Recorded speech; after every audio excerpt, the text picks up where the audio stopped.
किसी भी बल्ब की रेटिंग पावर और वोल्टेज में डिफाइन की जाती है। मतलब एक बल्ब को हम कितनी वोल्टेज से कनेक्ट करेंगे तो उसमें कितनी पावर प्रोड्यूस होगी। एक एग्जांपल मैं ले रहा हूं यहां पे।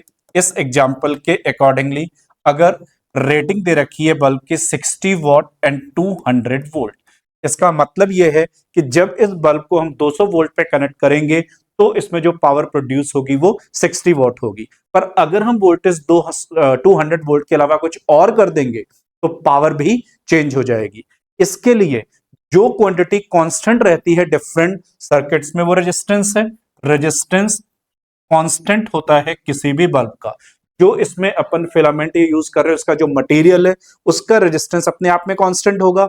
अब इस बल्ब को अगर अपन डिफरेंट सर्किट्स में या डिफरेंट वोल्टेज पे कनेक्ट करेंगे तो बल्ब तो यही रहेगा, उसका यही फिलामेंट होगा। मतलब रेजिस्टेंस हर नए सर्किट में कांस्टेंट बना रहेगा और पावर एंड वोल्टेज चेंज होती जाएंगे। जैसे जैसे अपन वोल्टेज चेंज करते जाएंगे वैसे वैसे पावर भी चेंज होगी।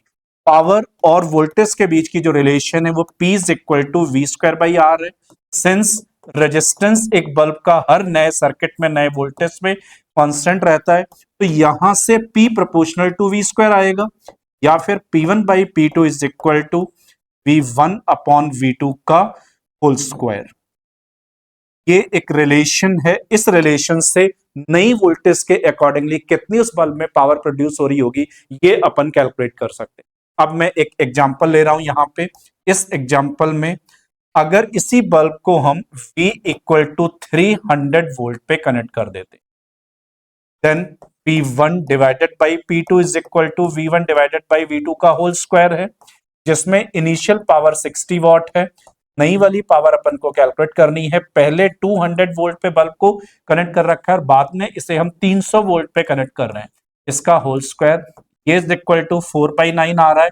क्रॉस मल्टीप्लाई कर देंगे तो P2 की वैल्यू 135 वॉट आ रही है। मतलब यही बल्ब 200 वोल्ट पे कनेक्ट होने पे 60 वॉट पावर प्रोड्यूस कर रहा है, जबकि इसी बल्ब को जब अपन 300 वोल्ट पे कनेक्ट कर देंगे तो ये 135 वॉट प्रोड्यूस करने लग जाएगा। लेकिन किसी भी बल्ब में जो फिलामेंट यूज किया जाता है वो उसकी रेटिंग के अकॉर्डिंगली फिक्स किया जाता है। मतलब अगर ये बल्ब 60 वॉट प्रोड्यूस कर रहा है तो ये इसके फ्यूज होने की पॉसिबिलिटीज नेग्लिजिबल है।